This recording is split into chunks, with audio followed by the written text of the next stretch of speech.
It's your boy Concert Viz 34. Happy Saturday, everyone. Back again with the Saturday night stream.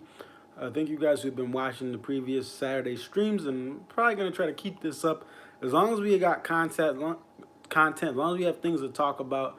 I will be on here. Also, gonna save some stuff for next Saturday, trying to break down the more information about what goes on in the mind or the market of ticket brokers. I have some information and content from people I know that have worked in the industry as far as secondary ticket marketplaces, work with sellers who are both average Joes and then also the ticket broker companies. And I'll try to give a little bit of information on that. One thing I want to try to do here, and even with on not only here but also on my Twitter, is really try to stick more to the facts than conjectures. Had a conversation with someone from Ticketmaster on DNB Family, and I came strong, I came upset, but a lot of this stuff, I'm not. I don't work for Ticketmaster. I've never worked for Ticketmaster, so I can't say exactly what things are. And I think what I'm going to try to do is just bring the facts versus trying to have so much gossip.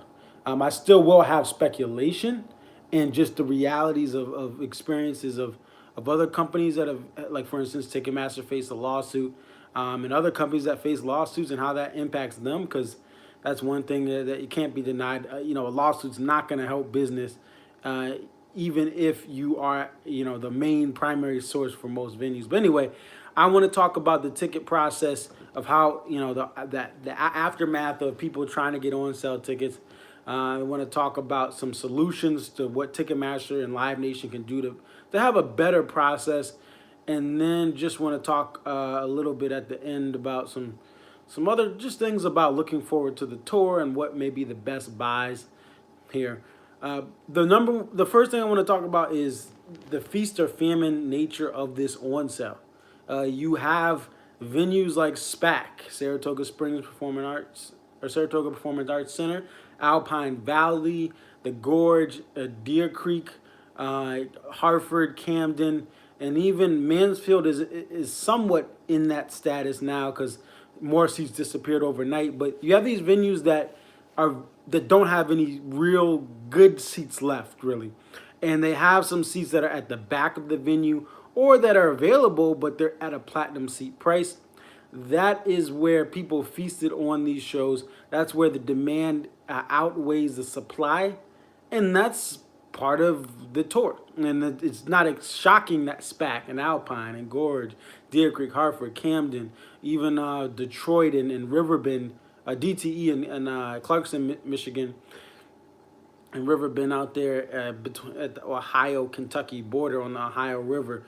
It's not shocking those venues really are nearly sold out of physical seats, and only thing left is a lawn. Now the other thing is the famine, and we talk about the anticipation, we talk about the freaking out of people who go through the warehouse, go through the pre-sales. There were some areas where you have a lot of tickets left, and this is including certain venues like Jones Beach where not a good seat is left.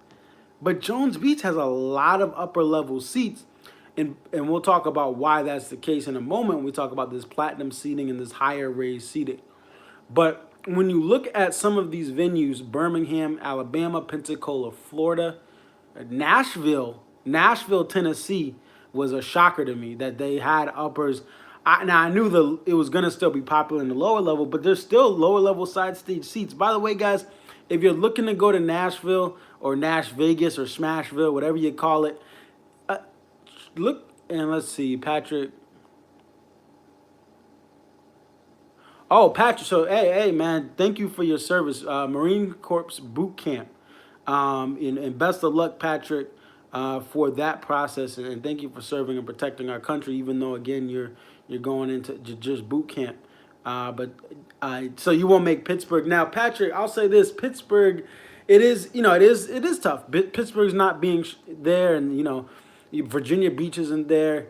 Now, I still think, and you look at the tour, some of these shows that were left off, like a Pittsburgh. Now, Pittsburgh, the lowers would have been gone, but the lawn, until it's hard. It's debatable because when the sun was setting, a lot of open lawn space last year.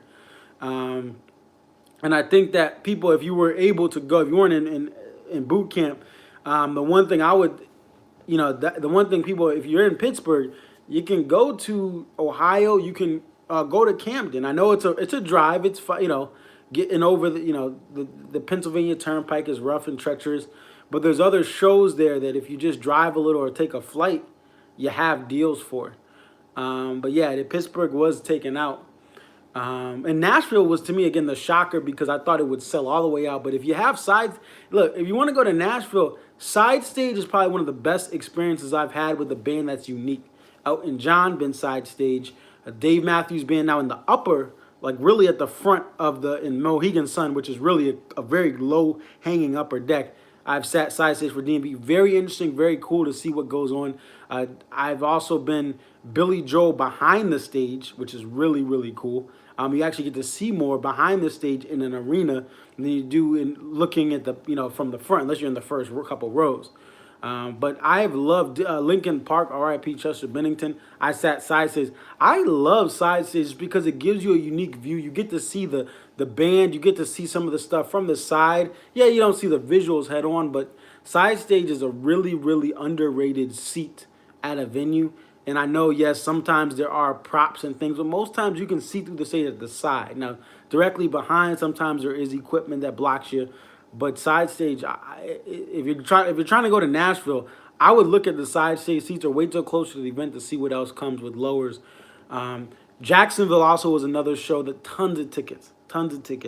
I looked up Des Moines, Iowa today, or Des Moines, Iowa. Yeah, I hope I'm pronouncing that right. But there's seats now. The lower level did fill up. It's a more smaller arena. It's more of a mid-size arena versus a larger, Wells Fargo Center in Philadelphia. The Wells Fargo's arena or center, whatever it is. Des Moines is more of a smaller, mid-sized market venue. So there's less seats in the lower level, but those are all sold out. I mean, you have to really go. The first couple rows of the upper deck or the mid upper deck are available for $65. So there are a lot of options for you to go to shows and still tons of tickets left. And that's one thing that you got to keep in mind. With all the hysteria and frustration with Ticketmaster, there are still a lot of shows on this tour where you can get seats. And you can get seats for the box office price. Yes, $150 and $85. You are after fees. It does add up compared to 2 or 3 years ago, but it is what it is. And again, wait for StubHub, wait for other stuff, and you'll probably find stuff. Now, the other thing I want to point out is I've talked about my last video earlier this week. I talked about the platinum seat and all that, and yes, Patrick. So yeah, the 2018 Seville Live Tracks Night, Seville Night 1, 2018. Yeah. So I got to figure that out with the warehouse. I got to look into that. I got the email, but I have warehouse tickets. So I got to do this. Like you do the barcode, but I'm sure I'll get Ticketmaster tickets from one of the Gorge nights. Yeah. So Seville Night 1 is that's going to be you get the downloaded show that you get. And there's more details that come from the page. Go to DaveMatthewsBand.com and you'll see some information on that.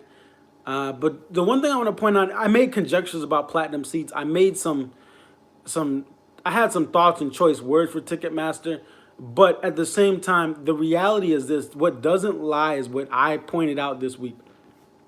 Before when Ticketmaster had the platinum on sale, where you could get just platinum tickets, what happened on StubHub? What happened on Vivid Seats? The seats were priced strategically right below what platinum seat ticket pricing is. So what Ticketmaster, their whole pitch, and even talking to the dude on Ticketmaster who's pretty high up there with the ticket sales portion of it, but he's not high enough where he's at like the executive level where he's gonna see whatever revenue. He's not seeing the revenue from this, and that's what he said. And that's a fair point. Is the average, people work, even I think he looks like he's at a higher managerial or even above that level, but not high enough again to be an exec. He's not seeing certain percent or cut, allegedly, is what he's saying. But the thing that we saw is on StubHub, you could get a cheaper ticket for these shows when the platinum seat tickets went on sale. And to me, yes, you shouldn't buy either of those options, in my opinion, if you're smart with your money and you're not filthy rich or just have extra cash where you can blow, 3 times the price of a seat. But either way, StubHub was lower than Live Nation. That's after fees too. Even when you add the fees in, StubHub was lower than Ticketmaster, which starting to really make their fees. StubHub has fees, but hold my beer, Ticketmaster says, Live Nation says, and their fees are even more ridiculous at times. Some of these shows that I've checked out of or cashed out of at the last button to purchase. So the point I made is that, look, Ticketmaster is saying, look, we don't want you to buy from the scalper. We don't want you to buy from StubHub. We want you to buy safe and secure through us. So we're going to price this ticket at market, or what we think is a fair price, and then, you can buy from us instead of that broker. But the problem is, all the brokers are doing, Ticketmaster is actually helping brokers sell tickets on StubHub. They're going to help brokers sell tickets on other sites. Now, maybe for less than the broker would desire, but the thing is, all they're doing is lowering that price just below what the platinum seats are. And really, if you had to choose, if you had to pay a price, if you had no choice to wait it out, what do you think people are going to pay for? StubHub. And what Ticketmaster tries to say is, hey, these tickets aren't, they may not work. They may be invalid. Da, da, da, da, da, da. But StubHub this is a company that spends money to make sure their tickets are not fraudulent. They run checks.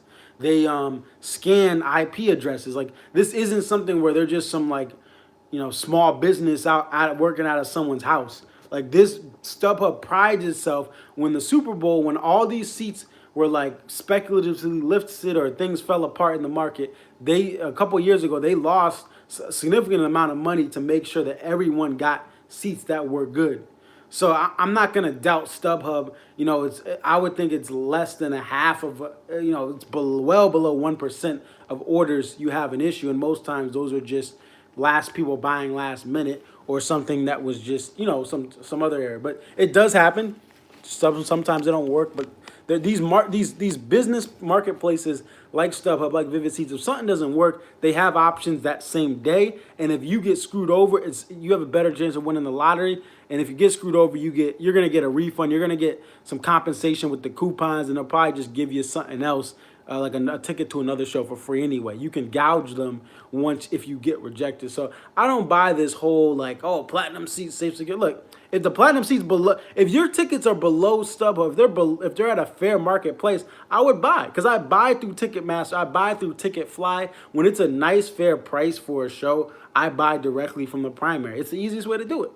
But if the tickets are well above what they were 5 years ago, but the demand is down, I'm not gonna buy that seat right away. I'm gonna go and wait to see what Cash or Trade or StubHub or other marketplaces have, and what other trustworthy fans on these verified sites are selling there, versus going on Ticketmaster and paying a platinum price or paying the face value of a seat plus a bajillion fees. So I think that Ticketmaster Live Nation is actually helping StubHub. And they did this with the Winter Tour too. With the Winter Tour, we saw all these tickets be platinum seated and overpriced. You get nothing for that platinum seat. And then on StubHub, New Hampshire. The New Hampshire show, there were $50 seats on StubHub. You check out, even on StubHub, some of the seats only went out to $70 for the lower level. I'm not talking upper level. I'm talking lower level seats. So the Ticketmaster is only pushing people to StubHub. I know, and to Vivid Seats and to Cash or Trade and to SeatGeek. SeatGeek is a great aggregator of all the sites and tries to find the best deal. They're really just helping their business because they're overpricing their tickets and they're not really looking at true demand. And yes, for SPAC and Hartford, they are pricing them higher than they would price something for Pensacola, Florida. But still, the pricing is not relative to the market value of some of these things. So that's an issue. Now let's talk about the frustrations of buying tickets this go around. The number one thing is the queue. The queue that they tried to make this year, and they're doing it for a lot of their shows, Ticketmaster and Live Nation. Essentially, what you do is you go on, and if you get on before the on sale, let's say on sale at 10 a.m., they randomly give you a spot in line if you're there early. And if you get there right at 10 o'clock, then they're going to just put you in a queue randomly. And the problem is this: it's supposed to be theoretically a line, and when it's your turn, okay, I'm waiting in a line. It's my turn. I'm at the register to check out. Problem is the same issues in the free for all method that they used in previous years, where you just everyone comes on, and some people get kicked out, and they let a certain amount of people in that the server can handle. That was better than the line thing, because now you're mentally thinking, I'm in a line. I'm going to stay in this line and wait. It's my turn. I'm number 1,000 in this line. And I finally get a chance. I hit the button to select tickets. I try to check out and the tickets are still gone. That's more frustrating than knowing that it's a free-for-all, knowing that you may not be able to secure these tickets if you don't click twice really quickly, and then saying, okay, well, hey, it was a free-for-all. I tried. I'm frustrated, but I tried. But when they make you wait in a line, you can't even get to choose tickets at all. Period. And then you get in this line, you wait 5 minutes sometimes, 10, 15 minutes, and you still get kicked off. That's a problem. What they need to do is they need to figure out some way to make sure that if anything gets in your cart, at all, point blank period, barring the random glitch here and there with the internet connection or some bad service, if you have cell phone service using your smartphone, if you get a ticket in your cart, you should be able to go and check out with that ticket. And that is the most frustrating thing, is that people are getting to try to check out. They think they got this ticket. They're excited. They physically see that. They're being mentally messed with because they see that it's in their cart. They're about to check out and the ticket, oops, sorry, it's gone. That's not a good system. And one thing I think they may need to do is reduce the amount of people that can go on at a time. The on sale may need to be 3 days. Maybe what you do is somehow, whether you split it up, you have people get randomly picked a lottery number, but the ticket purchasing process should be like a draft. It really should be like a draft where when it's your pick, it's your pick. And you should have a couple options, and maybe you have a 2-hour time window. When I have UConn hockey season tickets, shout out to my UConn men's hockey squad. When I picked season tickets this year, now, I don't want the Ticketmaster on sale to be on seniority, but they gave people different times to go in and select their seats, and we had like a 2-hour period, and you could really say when you were free or when you had time, and you could have preferences. But I got to pick during a time when I was in to pick my season tickets, and yes, it's UConn ice hockey, not the most popular, like it's not DMB, although I think our fan base is growing. But anyway, we're not DMB, but at the same time, there was me and maybe 3 or 4 other people picking at the same time. Meaning that, yeah, there were other people still in there, but if I got something, I pretty much was going to get it. And that's what they need to do. There really only should be 3 or 4 different users at a time. Even if you give someone an hour, or like give them a time slot, a 15-minute time slot, a 2-hour time slot. Let the on sale last for a couple days if it needs to. And that's what we did in college with room selection. You went up, and a couple people went up, and you got to see what was available, and you picked that like that real time. If you are going to have the aligned system, make sure that there is a minimal amount of users on and that you can choose it. And what I would say is this: just like a draft, they should, what they should do is, even if you split this on sale up or you have a real line, like a true line, it really should be that if you're up next in the draft and you get the dun dun dun dun, like for fantasy football, ESPN, but you get that little alert come on, and then you go and pick in, you should be offered what Ticketmaster thinks is the best available seats, or the best non-obstructed seats.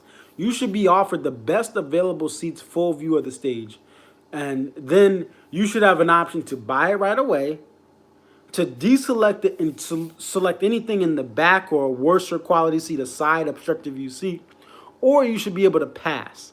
Meaning, okay, I went into this lottery thinking I want lowers or bust. So if the offer that they're giving me is not a good offer, I should pass my chance, and I'm just going to wait until Cash or Trade or another vendor or another website has something that's a reasonable price. I'm passing. I wanted pit or lowers, or that's it. I'm passing on my turn. That's what Ticketmaster do. These on sales really need to be longer. it should not just be a free for all at 10 a.m. They should have a lottery. You pick a number, they randomize it, and then you get an email and say your day is day one. A 4-day on sale, a 3-day on sale would be much more easier and less stressful. And look, the show is not starting for months. So if you have a 4-day on sale, yes, you may have some nerves, but at least you know when it's your turn, you're going to either be able to pick tickets in a cart and not get kicked out, or opt for worse seats, or opt to just pass, or opt to say, you know what, all the seats are just, they're not good, I'm just going to get lawn. I think really that's how it should be. Like, this on sale process should be better. And the other thing too is they should really start having more they should have simultaneous sales, and they do have this certain Ticketmaster kiosk. If you go to the venue the day of, sometimes they have certain times they're still closed, but popular events like a DMB show, you will still have it where you can you go to your local venue and buy it, and some of it should be split up. Hamilton, the traveling Hamilton presentation or show, it came to Connecticut, and I actually was able to see it because of my aunt. A wonderful musical. But they had a similar thing. Now, yes, there's more shows for Broadway, off Broadway Hamilton than there are for DMB. There's only 1 or 2 shows in your city. But what they did is they had half of the seats were online, half of the seats where you were lining up in an old school style lineup at the Bushnell, where Hamilton was held this past December, or Christmas time, month of December for the most part. They should do that too. Have some of the seats like, hey, if you line up, give them access to this inventory. If you're gonna go online, give them access to this inventory. There should be some reward for getting in line. Although, check your local Ticketmaster Live Nation venue. There's a lot of Michigan football. Okay, yeah. So Michigan football tickets, right? So yeah, so you probably you guys have the 2-way sale where you drive up, yeah, and that's another thing is you can to like that does happen for Michigan football, one of the most popular franchises in college football, but I do know at a time back when about 5 or 10 years ago when you guys were struggling, the tickets were all like people were giving up their season tickets and all that too. But yeah, it should be a process where, hey, if you drive to Ann Arbor, I mean, you should be able to have a shot at certain tickets or certain stuff. But yeah, it eases the stress when you have a longer period, and that's what a lot of season ticket prep plans do. And that's different because you have 41 home games for NHL, NBA. You have unless there's neutral site games, about 5 or 6 home games for U of M or any college football team. That's 5. That's 4 more than the average DMB. So if you have 5 home games at the big house, then that's 5 times more than if you just have one show in Clarkston, Michigan. And that's where season tickets are a little different. But then season tickets have they also have grant that you can clause them where you hold them through your family forever. So like the Patriots, Patrick, we got your boy Tom Brady, TB12, here in Connecticut, here in New England. It's about a 40-year wait to be on the season ticket holder list. It's 40-year wait, and you have to pay $100 per ticket a year to be on that wait list. Yeah, the GOAT.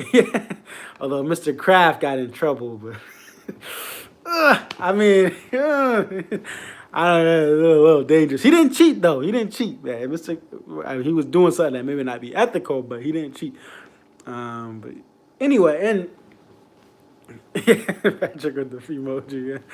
But so I think that's another thing. Now,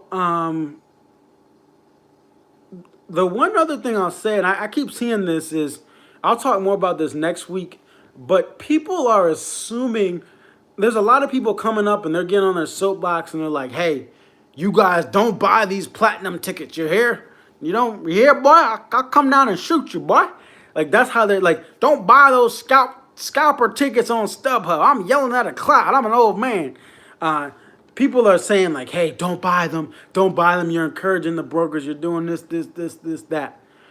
What I would say is you have to, like, yes, some people are buying these seats. They're saying, you know what? I have the money. I work 50, 60 hours a week. This is my one concert to escape when DMB comes to my city, and they're spending $200 on some mid-level pavilion tickets, platinum seating or StubHub. Like, look, I don't want the stress. I gotta work. I work hard. I play hard. I manage my money. I don't go on many vacations. I go to DMB shows and maybe a small, modest vacation.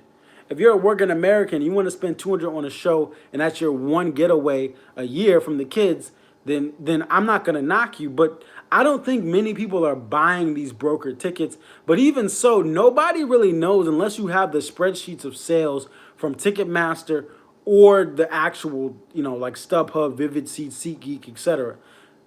People are assuming that all these people are buying seats. You're encouraging the brokers, you're encouraging Ticketmaster, but we don't know how many people are truly buying the platinum seats right away. We don't know how many people are truly buying tickets on StubHub after the launch. Now it does happen, yes, but people are just assuming that, oh, hey guys, you can't do that. And that's not as screwed up as the brokering is. That's not the American way to tell someone you can't pay more than face value for tickets. Now it's smart to wait it out, and I'll talk about it in a moment. But it's just you can't tell people don't encourage like, okay, that's like going, all right, there's beachfront property in Miami and telling people, hey, nobody pay over, 3 million for this piece of beachfront property in Miami. Like, don't do it. No, the realtors are trying to rake it in. Well, it's a popular play. Miami is a very, Miami area, South Florida. Real estate is at a premium by the water. If someone wants to pay 3 million, but really it's only worth 2.5 million, well, who cares? That's how it works. And some of these shows, I'm not saying every show, because some shows you really should just wait it out. But if someone wants to go to Saratoga Springs, that is like the Super Bowl as far as demand. Now the Gorge and again, the Gorge and Deer, you could debate they're better venues. Alpine's a better venue for the lawn than SPAC.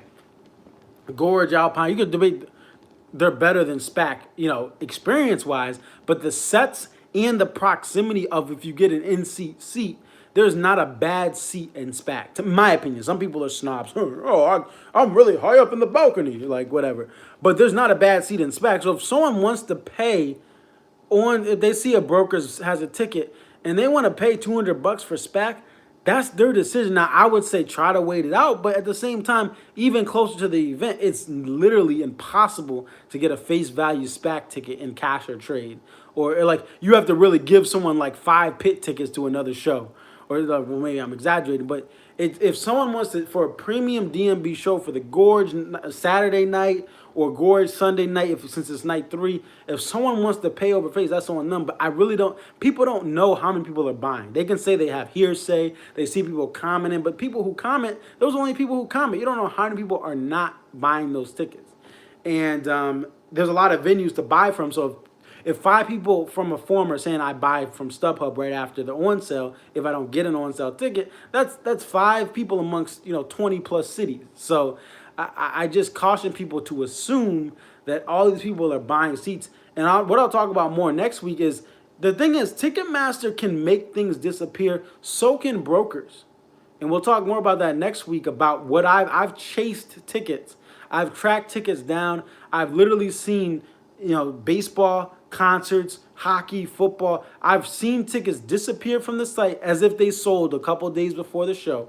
And then I've seen them come up the day of the event, and it's manipulation by sellers. We're going to break down a lot of stuff for you next week, or I will, at least, about some of the stuff that brokers can do. And this is from people who dealt on eBay-type marketplaces here in Connecticut, people I know that have worked at certain secondary marketplace customer service teams and seller services teams here in Connecticut. I'm gonna break down some of the stuff I've been gotten information on. So we'll talk about more of that next week. And what else? So the other thing here is waiting it out. You really should wait it out, even if there's an appearance that hope is gone, that there's no more tickets left.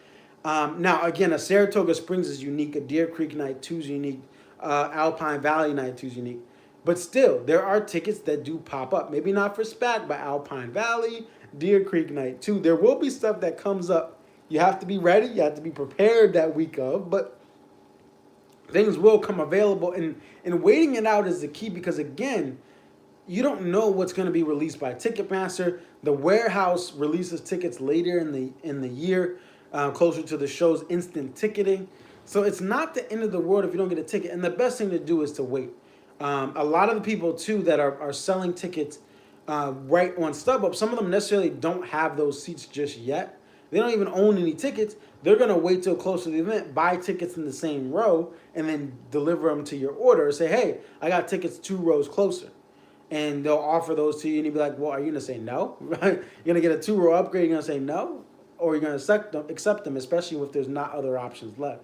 So there is a lot of spec listing, especially for the popular shows where certain brokers, we'll talk about that next week, but that's something we're just waited out. Some of this stuff is false demand.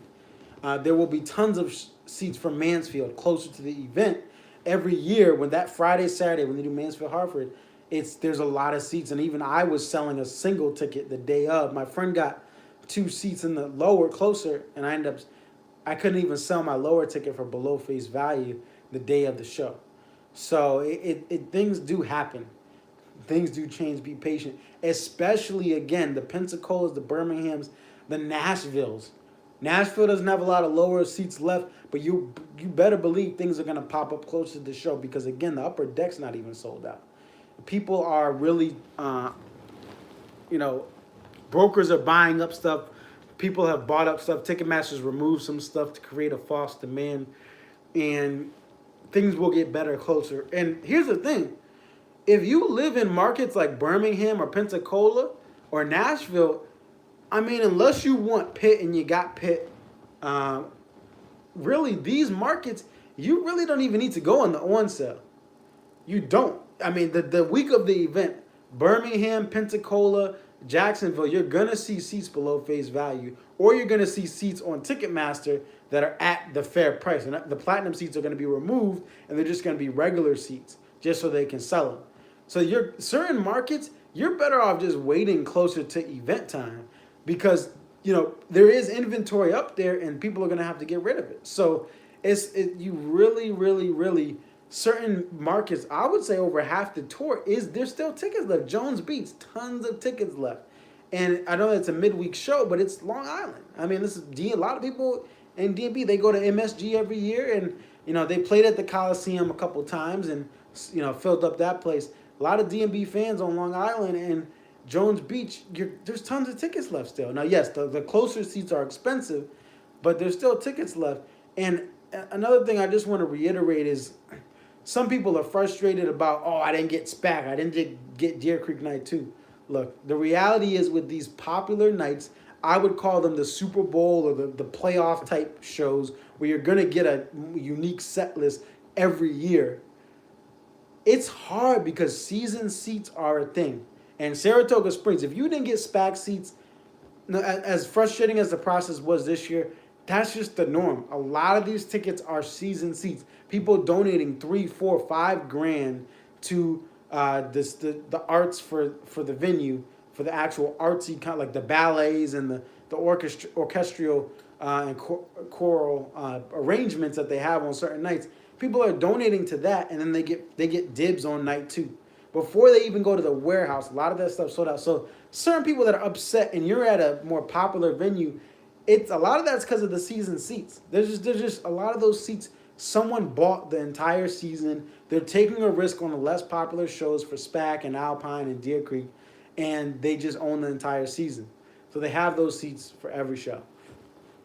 That's how it is. And some of those people are brokers. Some of those people are businesses. Some of those people are average Joes trying to be brokers, or trying to be like a bigger brokerage firm. So, I mean, there's a lot that's to unpack with this whole process and the feelings and emotions, but the best thing is to wait it out. The other thing, kind of one of the final things I want to talk about is the festival the best buy of seeing D&B at a reasonable price? Getting a single day pass to see D&B at one of these festivals, is that the most stress-free buy? Now, yes, you may have to camp out early. Yes, you may not be able to see the full stage, but given the platinum seating and the hard difficulty of trying to obtain seats in certain venues. If you just want to see the band and you also want to see them with some other artists, these festivals may be the best buy. New Orleans Jazz Fest, ooh, I mean, you get a bunch of stuff. You're going to get a good lineup, and the band doesn't have openers anymore. You're going to get a really killer lineup for Jazz Fest. If you go down there, you live in the South, or you want to go down to visit New Orleans for a Jazz Fest, some of these, the Memphis show, the Memphis Festival, Beale Street, and then even some of the other ones. The one in New Jersey, on the Jersey Shore, I believe it is. I mean, if you can't get into Camden Night 2, if you can't get into Jones Beach or Hartford, just pay for it. There's tickets right now. Go pay for a single day ticket. Enjoy a nice night of music. And yeah, you may get a cookie cutter set, but if you just want to see the band, that may be the way to go, because it's getting harder and harder with the fees and all the other stuff that's going on with the pricing of Ticketmaster. That may be the best buy is the festivals, if you just don't care about the set, or you don't want like a super rare set and you just want to see the band and what they're doing. Patrick, you got anything? Any other comments? Woodstock 50. Yeah, Patrick, just with me, Woodstock 50, I was, even if DMB was announced, I would avoid that like the plague, because that is going to be just an event where it has the Woodstock name, the nostalgia from the 99 event, and you would have big names there. So that Woodstock, if they do, that whoever they announce for that, it's just going to be crazy overpriced. And I even though I heard rumors of DMB, I'm like, I don't care if they perform. I'll listen to the taper versions of stuff. If someone has a taper thing, I'll watch the live stream. I'm not going to one of the venues, because you think DMB is hard in upstate New York to see them in SPAC. But imagine a star-studded lineup of people, and you have all these other musical fan bases all contending for a night where DMB maybe is one of the acts. Not even all, like, let it not even be the headliner. It's not for me, for that one. The other festivals are a little different, especially the jazz-based ones. See, the See Here Now, I'm sorry, I don't care about that one. I mean, the Lumin, I know they got like other, it's too pop, it's too rock. But the Jazz Fest, I can listen to anyone with a little bit of groove or soul. And yeah, they have the Stones and some other people at Jazz Fest and all that. But the Jazz Fest, the Lock-ins, those are the festivals that I would want to go to. I wouldn't even want to go to Bonnaroo. I wouldn't even want to go to Bonnaroo. I don't care about Coachella. I don't care. Even Lollapalooza. Really don't care. There's a lot of artists I like at Lollapalooza. Don't really want to go. But I love the like, even the Newport Jazz Fest and Folk Fest. They don't have DMB there, but they're just like, they have the music you're going to see is so good. It's not even about seeing the stage. It's about listening to the music, feeling the vibes, and getting a bunch of talent on in one day, just to learn more about people you really wanted to see. But now you get to see them all in one day. Maybe they collaborate. Maybe they have special stuff. I really want to go to Lock-In as just a personal thing. Next year I'm going to look, or a year after that. I got to get down to Lock-In in Virginia, because there's just so many great bands out there. Even when the lineup is a little lacking compared to the bigger years, it's still a great lineup to me. So anything else, Patrick, or anyone else, comments, thoughts? That's really all I have for today. But again, I think people got to wait it out. I think Ticketmaster has to fix. They got to fix their system to make it so that if something's in a cart, it should be able to be checked out. If you got to reduce the amount of users, if you have to have a selection process that's lengthy. Yeah, next Saturday. I'm going to talk more about, again, my information I have. And this is from firsthand people. This isn't like hearsay. This is like, no, this is the people that work these jobs that are telling me stuff. And that's what I'm going to try to do, because I am drifting. I had a conversation with the dude from Ticketmaster. I am assuming certain stuff with Live Nation Ticketmaster, but at the end of the day, the fees are ridiculous. They are encouraging sellers. I mean, you look at the hard photos that I've taken on Twitter, at ConcertViz34 on Twitter, you see Platinum Seats, StubHub. outrageous prices. Like now, closer to the show, the StubHub are going to go down, and platinum seats may go down too. But the the stuff that's on StubHub now for every venue, even the not popular venues, people are listening to those high. Also, they're trying to get people to bite. You know, the one thing is, some people just don't. As much as you may be informed as a fan, if you're watching my video, you're probably a well-informed fan and you know a lot already. Most of y'all know more than me. Most of y'all have been listening to the band more than me. And that's why I always like opinions. I like people to check me when they're like, yo, you don't know this, Marcus. You don't, or Conservist 34. Yeah, my name is Marcus. But, you know, I like when people check me because I've said stuff about certain venues. Like, you know, I haven't been there. And someone said that, a couple people have said that to me. You haven't been to this venue. And that's true. That's true. I haven't been, and you know, I can't knock outside of the set list. I can't knock certain experiences unless I've been there, and I've learned from that. But I'm really trying to have the hard numbers versus having more hearsay. But you guys know more than me in some of this stuff. But I mean, the platinum seat thing is not working. It is working, I guess, for Ticketmaster because they're making money back. You know, if people are buying these. But it's just encouraging people to go on to the secondary. And to me, what I was gonna say is, a lot of people don't do research. They just go on to StubHub. People with money, and that's really if anyone is buying, this would be like people from people that I know that have worked at these sites like StubHub, certain clientele. And again, this isn't like a project. This is people. This is I can't give names of people, like whatever. But there's certain people and even celebrities that just go on to a StubHub or a Vivid Seats just because, you know what, they've had good experiences. StubHub hooks them up. They get them the Super Bowl stuff. They get them this, and that. And these are people that have some money. They're making over $100,000 a year, if not more. And they may not have kids. They may have a nice lifestyle, single, bachelor life. And they just go to StubHub because they have a relationship with a person who takes their purchases, who answers their questions about buying. Because if you go on StubHub, you can call them and they can help you place an order. And some of these people that I know that have worked at StubHub before they left Salt Lake City, you know, they had a relationship with people that would just come in and buy tickets from them because it was a nice relationship. They don't have to do the research. They have this person, just like a investment agent or a auto insurance agent. Hey, agent, just take the claim, do this, do that. And I work in auto insurance now.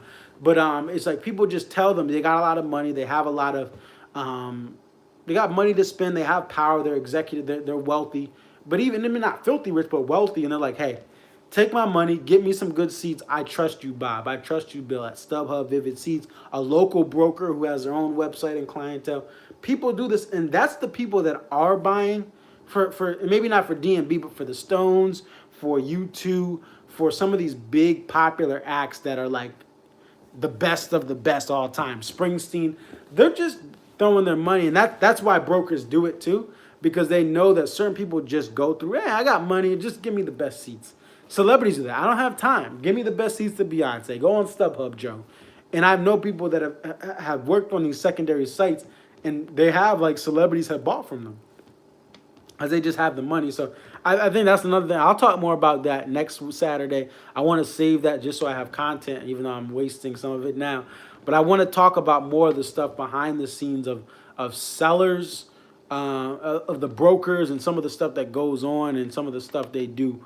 And to really remove stuff, add stuff back. You know, they don't, a lot of speculative listing. They don't own a ticket. They don't have a ticket in hand, but they know that they can figure out a way through connections to get tickets in that same row. So they sell you this ticket and then that you don't have, and they do this anyway. And how there is people, these sites are trying to fight back too. These sites are fighting back. Like, they look at and they know these people. They know the ISPs where they're listing. They know their email. They know their phone, and they're trying to check some of these brokers from doing that, and they're penalizing financially some of this stuff. And here I am giving away the house about what I'm talking about tomorrow. But I mean, next Saturday. But I will talk more about that. Other than that, anything else, Patrick? That's all I got for today. They definitely like, comment, subscribe. Yeah, thank you, Patrick. You're always asking me. I always hit you up on Instagram, and you're there the last couple of weeks. But that's all I got. But it's your boy Conservist 34. Let me get back to focusing fully on this Flyers Penguins game. Go Flyers. We gotta get a win here. We probably won't make the playoffs, but we gotta beat Pittsburgh. We're winless in Winter Classic games, outdoor stadium series games, and this one being the stadium series. So